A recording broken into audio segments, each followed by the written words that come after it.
अऊज़ु बिल्लाहि मिनश शैतानिर रजीम बिस्मिल्लाहिर रहमानिर रहीम रब्बि इश्रह ली सदरी व यस्सिर ली अमरी वहलुल उक़दतम मिन लिसानी यफ़क़हू क़ौली। आई एम सो एक्साइटेड क्योंकि मैंने एक वजीफा डाला है या बदियल अजायब बिल खैर या बदी, दो वीडियोस है और एक में तो सिर्फ एक ही वजीफा है और दूसरे में 5 वज़ाइफ मैंने डाले हुए हैं या बदियल अजायब बिल खैर या बदियों के डिफरेंट उसके अलग अलग तरीके से। तो उसमें से ये एक माशाल्लाह से हमारी व्यूवर हैं, बहुत रिस्पेक्टेड व्यूवर हैं, तो उनके आप वर्ड सुनिए। आप लोगों में से भी अगर किसी को कोई वजीफा करता है और वो अपना एक्सपीरियंस मेरे साथ शेयर करना चाहता है तो आप काइंडली जरूर मेरे साथ कांटेक्ट कीजिए। मैं अपना कांटेक्ट नंबर भी मोस्टली दे देती होती हूँ, आज की वीडियो में मैं फिर अपना कांटेक्ट नंबर दे देती हूँ और आप लोग मेरे साथ कांटेक्ट कीजिए। अपनी वॉइस में अगर आप बताना चाह रहे हैं तो आपकी वॉइस में एज इट इज उसमें शेयर कर दूंगी। अगर आप अपनी वॉइस में नहीं भी बताना चाह रहे, सिंपल आप अपना एक्सपीरियंस शेयर करना चाह रहे हैं तो मुझे अपना एक्सपीरियंस बता दीजिए, मैं खुद उसको जो है वैसे बता दूंगी। और बल्कि ज्यादा अच्छा मुझे लगेगा अगर आप अपनी वॉइस में उसको शेयर करना चाहें तो वो ज्यादा बेहतर रहेगा। आपको वज़ाइफ के साथ किसी भी किस्म का कोई मसला होता है तो आप जरूर मुझे मैसेज कीजिए, जरूर मेरे साथ कांटेक्ट कीजिए और मुझे बताइए। मैं इंशाल्लाह आपको फुली गाइड करूंगी कि किस तरह से आपने इस वजीफे को करना है। और ये हो नहीं सकता कि जो मैं वज़ाइफ बता रही हूँ वो आप करें, पावरफुल तरीके से करें, स्ट्रॉन्ग तरीके से करें और वो वज़ाइफ कबूलियत के दर्जे को ना पहुंचे। अल्लाह ताला जरूर कबूल करेंगे इंशाल्लाह नाजरीन, इंशाल्लाह तालाहुल अजीज, इंशाल्लाह तालाहुल अजीज। तो चलिए नाजरीन, अभी आपको ये मैं ऑडियो सुनाती हूँ इन सिस्टर की। मुझे सुनने वाले सब बहन भाइयों को अस्सलाम वालेकुम। उम्मीद है कि आप सब लोग ईमान और सेहत की अच्छी हालत में होंगे। तो ये जो बहन है ना, इनके वज़ाइफ और ये जो इनके बयानात हैं ना, मैं भी बड़े शौक से सुनती हूँ। इनका ये जो वजीफ़ा है ना, या बदियल अजाइबी बिल खैर या बदियो, ये सुन के तो मुझे कोई 31 साल पहले का वाक़या याद आ गया। तब मैंने मैट्रिक किया था नया नया, तो मेरे ना नंबर आए कम।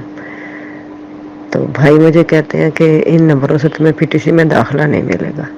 पीटीसी कोर्स है, प्राइमरी टीचिंग कोर्स, तो उसमें भाई चाहते हैं कि चले आपको एडमिशन दिलवा दें। उस ज़माने में यही था कि लेडीज़ के लिए टीचिंग के पेशे को ज़्यादा मुनासिब समझा जाता था। तो फिर अब्बू भी कहते हैं कि चलो ठीक है, मैट्रिक कर लिया तो अब इसको पीटीसी का कोर्स करवा देते हैं। तकरीबन सभी उस टाइम मैट्रिक के बाद पीटीसी का कोर्स करते थे और टीचर भर्ती हो जाते थे।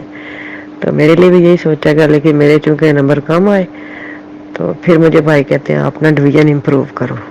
तो मैंने डिवीज़न इम्प्रूव की, फिर मेरे 604 नंबर आ गए। पहले मेरे 444 थे। तो उस टाइम फिर भाई कहते हैं अब तुम्हारा दाखिला हो जाएगा। तो जब मैंने दोबारा डिवीज़न इम्प्रूव की, तब मुझसे छोटी बहन मेरी, वो भी मैट्रिक में मेरे साथ ही उसने मैट्रिक किया। उसका मैट्रिक साइंस में था और मेरा आर्ट्स में था। वो चाहती थी आगे पढ़ना, लेकिन घर वाले चूँकि मेरे बारे में सोच चुके थे कि इसको पीटीसी करवानी है, तो फिर दादा जो थे वो भी कहते कॉलेज नहीं पढ़ना, और चचा भी और भाई छोटा भी कहते कॉलेज नहीं पढ़ना ना। उस ज़माने में कॉलेज का रिवाज बताया ना कम ही था। तो ये कहते हैं कि मैट्रिक किया तो बस आप टीचिंग का कोर्स करें और टीचर बने, यही मुनासिब है औरतों के लिए पेशा।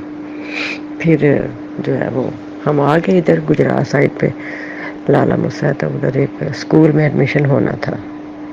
स्पेशल स्कूल था ये पीटीसी के कोर्सेज के लिए। तो उस वक्त जब सारे काम हो गए, डोमिसाइल वगैरह बन गया, दाखिले की डेट आ गई, तो उधर जब गए, क्योंकि मैं तो तकरीबन 17 प्लस थी, तो वो जो थी वो 15 प्लस थी, शायद 15.5, इसलिए फिर उसका ना एडमिशन ना हो सका। वो कहते हैं नहीं जी 16 साल का बच्चा हम लेते हैं इस कोर्स के लिए, तो उसका ना दाखिला ना हुआ। तो वो फिर मुझे बताया उसने कि मैं तो बहना ये पढ़ती रही हूँ सारा ये वजीफ़ा। उस टाइम उससे पहले किसी अपनी फ्रेंड ने, किसी ने बताया था कि ये तुम पढ़ो, अगर तुम चाहती हो ना कि कॉलेज में दाखिला लो, अपनी ख्वाहिश तुम्हारी ये है, तो अपने इस डिज़ायर को पूरा करने के लिए तुम ये वजीफ़ा करो, तो फिर देखना इंशाल्लाह ताला अल्लाह पाक तुम्हारी मदद करेगा। तो उसने यही किया ना, तो वो पढ़ती रही। तो لیکن ساتھ ساتھ یہ آ بھی گئی ادھر میرے ساتھ ایڈمیشن کے لیے. اندر سے وہ پڑھتی جا رہی تھی کیونکہ شوق نہیں تھا اسے یہ کورس کرنے کا. وہ ٹیچر نہیں بننا چاہ رہی تھی, اس کے ذہن میں کچھ اس کے اور ایم تھے. وہ چاہتی تھی میں آگے پڑھوں. تو وہ پھر جب اس کا ایڈمیشن نہیں ہوا نا, تو تب پھر اس نے مجھے بتایا کہ میں نے تو یہ وظیفہ پڑھا تھا, تو اس لیے مجھے جو ہے وہ یہ اس کا فائدہ ملا بہت.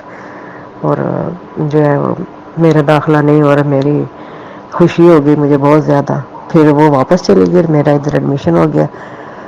واپس جا کے پھر ابو سے, ابو نے ڈسکس کیا تو اس کو پھر اللہ کے حکم سے جو ہے نا کالج میں داخلہ مل گیا. پھر اس نے لاہور میں پڑھا, پھر اس نے ماشاءاللہ سے ایم ایس سی کر لی. اس زمانے میں, یہ 35 سال پہلے کا میں واقعہ بتا رہی ہوں. آج یہ وظیفہ میری نظر سے گزرا تو مجھے نا وہ واقعہ یاد آ گیا.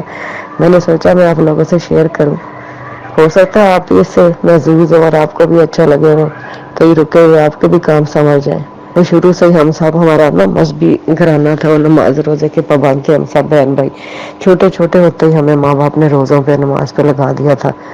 بلکہ جب کبھی نہیں بھی روزے کے لیے اٹھاتے تھے تو ہم غصہ کرتے تھے اٹھ کے کہ ہمیں کیوں نہیں اٹھایا, ہم نے بھی ہمیں روزہ رکھنا تھا. تو شروع سے ہی نا یہ اس طرف رجحان تھا ہمارے گھر میں, نماز روزے اور وظائف وغیرہ کا. تو بس اس طرح سے اس کو بہت فائدہ ملا.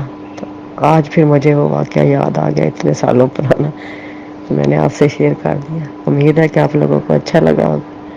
Thank you so very much. اللہ حافظ. ناظرین, امید ہے کہ آپ کو میری یہ آج کی کوشش, یہ جو میں نے سٹارٹ کیا ہے سلسلہ, یہ آپ کو یہ سلسلہ پسند آئے گا. اور آپ لوگ بھی اگر اپنا شیئر کرنا چاہتے ہیں ایکسپیرینس, یا بدیع العجائب بالخیر یا بدیو, یا آپ درود پاک کا کوئی شیئر کرنا چاہ رہے ہیں اپنا ایکسپیرینس, یا آپ استغفار کا ایکسپیرینس شیئر کرنا چاہ رہے ہیں, تو آپ ضرور میرے ساتھ کانٹیکٹ کیجئے. میں انشاءاللہ آپ کی آڈیو بھی ضرور چلاؤں گی. اور اگر آپ کوئی ویڈیو میسج دینا چاہتے ہیں, اور آپ چاہتے ہیں کہ آپ کا ویڈیو میسج جو ہے وہ وہاں پہ ایڈ کر دیا جائے, تو آپ کا ویڈیو میسج بھی ایڈ کر دیا جائے گا. اسی کے ساتھ ناظرین اجازت چاہوں گی. جزاک اللہ خیر. اللہ حافظ.